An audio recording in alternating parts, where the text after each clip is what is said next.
और इसकी preparation around 6 months पहले से उन्हीं स्टार्ट हो जाती है। जरा जरा से बड़ा बुरा सामान जाते हैं क्योंकि बड़े आर्टिस्ट होते हैं, यू नो दैट। सर के बाल से लेके पैर तक हर एक चीज़ हमें मैनेज करके देनी है। इनको कन्विंस करने की ज़रूरत ही नहीं है, भगवान के नाम पे सब आ जाते हैं। जब राम का नाम आता है तो दुश्मन भी शांत हो जाता है कि नहीं, राम का नाम आया। आज मैं जो कुछ भी हूँ तो मेरी टीम की वजह से हूँ। नमस्कार, मैं हूं तुषार और आप देख रहे हैं सौगंध टीवी।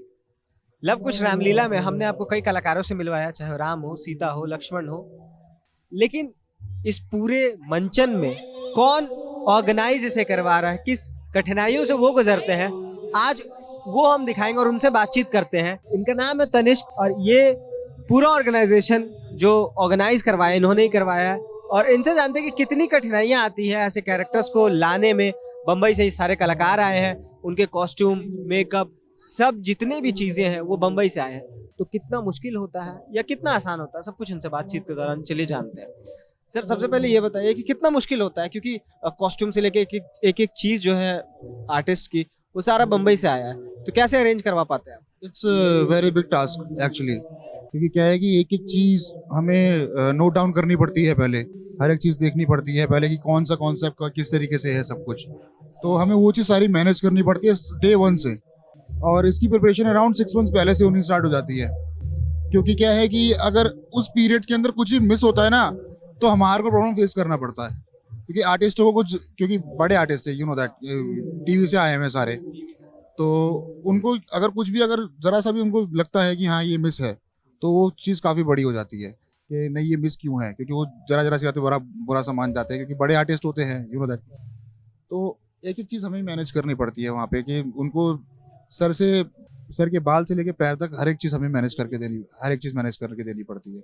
और इस चीज़ में कठिनाई तो बहुत आती है, लेकिन हमारे कोऑर्डिनेटर्स ऐसे हैं, हमारा मैनेजमेंट ऐसा है कि हमारी पूरी टीम जो है इतना अच्छा परफॉर्म करती है हर एक जगह पे जहाँ पे भी जाती है, कि मेरा इतना साथ देती है। आज मैं जो कुछ भी हूँ तो मेरी टीम की वजह से हूँ, क्योंकि वो हैं तो मैं हूँ, अगर वो ना हो तो फिर मैं भी ना हूँ, तो उनके साथ की वजह से आज मैं यहाँ तक हूँ। इस पूरे जो ऑर्गेनाइजेशन में कहा जाता है कि आर्टिस्ट जो भी बाहर, जितने बड़े आर्टिस्ट उतना ज्यादा नखरा, ये कितनी सच्चाई है इस बात? ये सच्चाई है, लेकिन ये है कि बहुत हम्बल होते हैं, बहुत ही अच्छे से बात करते हैं, हर एक चीज़ बताते हैं कि किस तरीके से कैसे क्या करना है। अगर इनके हमसे भी कुछ मैनेज नहीं हो पाता तो उसमें भी वो हेल्प करते हैं कि नहीं सर, इस चीज़ को इस तरीके से करते तो यहाँ पे बेटर लगेगा, तो वो खुद भी डायरेक्शन करते हैं उस टाइम पे।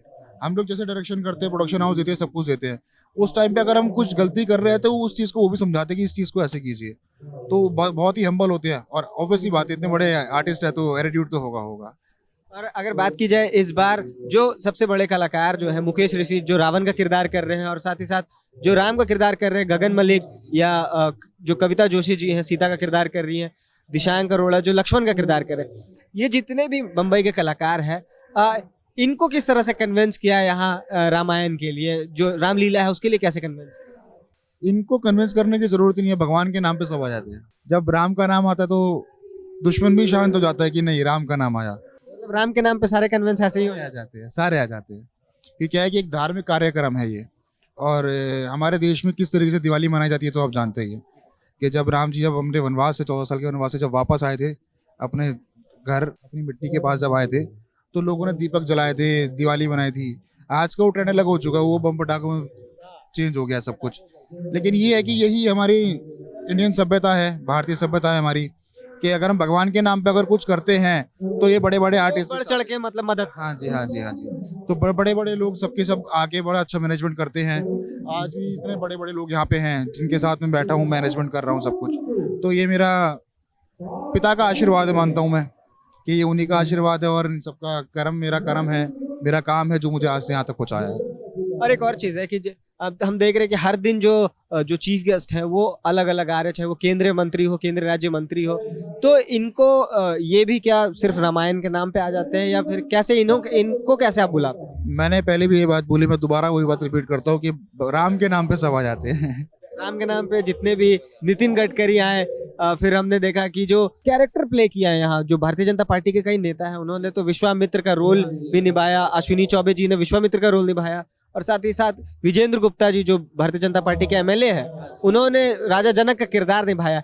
तो ये आगे से खुद से कैरेक्टर के लिए आपको अप्रोच करते हैं या आप लोग इनको अप्रोच करते हैं कि आप किरदार निभाइए? हम इनको अप्रोच करते हैं, हम इनको रिक्वेस्ट करते हैं कि सर आप भी प्लीज इस चीज के लिए आइए, क्योंकि क्या है कि जो इतना बड़ा संस्था चला रहे हैं, सब कुछ चला रहे हैं, और जब वो परफॉर्म करते हैं तो एक अलग ही अंदर से भाव निकलता है कि हाँ जी, इतने बड़े दिग्गज होने के बाद भी ये स्टेज पे परफॉर्म कर रहे हैं, तो ये बहुत बड़ी चीज होती है। और इन लोगों से हमको इंस्पिरेशन भी मिलती है कि कितने ही बड़े हो जाओ, अगर तुम स्टेज पे हो तो तुम सबके समान हो, क्योंकि स्टेज पर रहना मतलब माँ सरस्वती को माथे से लगाना, क्योंकि कला की सबसे बड़ी देवी वही है हमारी। तो एक और चीज है कि आने वाले वक्त में हम किन्हें किन्हें और उम्मीद कर सकते हैं कि आप चीफ गेस्ट के तौर पे और कौन कौन आ सकते हैं आने वाले दिनों में? किसे हम उम्मीद कर सकते हैं, चाहे वो राजनीति जगत के हो या फिर सिनेमा जगत के, और कौन कौन आ सकते हैं? क्योंकि हमने देखा कि सिनेमा से भी आपने निम्रत कौर हो या राधिका मदान हो, ऐसे कलाकार भी यहाँ पे आए, तो और किसे हम उम्मीद कर सकते हैं आप लाएंगे? मैं वैसे इसको सरप्राइज ही रहने दूंगा, क्योंकि अगर मैं सारी रामलीला भी दिखा दूंगा तो बाद में क्या रह जाएगा। तो मैं इसको सरप्राइज रहने देना चाहता हूँ कि जब डे बाय डे लोगों के अंदर एक उत्साह जागता है। लोग काफी क्यूरियस रहते हैं कि लव कुश रामलीला कमेटी जो है किसे चीफ गेस्ट के तौर पे बुलाने वाली है, क्योंकि पहले दिन से ही हम देख रहे हैं कि नितिन गडकरी से लेकर कई मंत्री आ रहे हैं, आर्टिस्ट आ रहे हैं, तो लोग क्यूरियस रहते हैं कि आने वाले वक्त में और कौन आने वाला है। तो वही चीज है कि मैं इसको सीक्रेट ही रहने देना चाहता हूँ। अगर मैं भी डिस्क्लोज कर दूंगा तो फिर सबका जो अंदर का एक भाव होता है कि कौन, हाँ ये आने वाले हैं, कौन आने वाले हैं, क्यूरियस होती है लोग कि होता है कि अंदर से हाँ अब कौन आने वाले हैं, जब सामने आते हैं तो पब्लिक अपना भी खुश हो जाती है। तो मैं वही चाहता हूँ कि इसको सीक्रेट रखा जाए तो ज्यादा बेटर है। लास्ट में जो हमारी जनता जो रामलीला देखने वाली है या देखती है, उनके लिए आप क्या कहना चाहते? मैं उनसे बस यही कहूँगा, आप सबको दिवाली के दशहरे की बहुत बहुत शुभकामनाएं। माता रानी आपके घर में ऐसे ही आशीर्वाद बनाए रखे, खुशियां बनाए रखे, बरकत दे और घर परिवार सब कुछ अच्छा रखे। तो ये थी हमारी पूरी बातचीत की किस प्रकार से जो तनिष्क जी है, ये मीडिया ऑर्गेनाइज का काम इन्हीं का है, ये पूरा जितना भी मैनेजमेंट है, आर्टिस्ट मैनेजमेंट से लेकर सारा चीज़ यही देखते हैं। तो इन्होंने बताया कि कितनी मुश्किलें होती है ऑर्गेनाइज करने में, या फिर कितना आसान होता है। राम के नाम पे कई आर्टिस्ट तो आ भी जाते हैं, लेकिन फिर भी कई चीज़ें होती होंगी, चाहे क्योंकि बहुत पब्लिक आती है देखने के लिए, तो जिम्मेदारियां तो होंगी ही। तो उन्होंने एक एक सवाल के जवाब दिए और बताया कि कितना आसान है या मुश्किल है। हम लगातार आपको मिलवाते रहेंगे और भी कलाकारों से या चीफ गेस्ट जो भी यहाँ पे आएंगे। इसके लिए हमारे साथ बने रहिए और देखते रहिए सौगंध टीवी। धन्यवाद। आप देख रहे हैं सौगंध टीवी, सौगंध वतन की।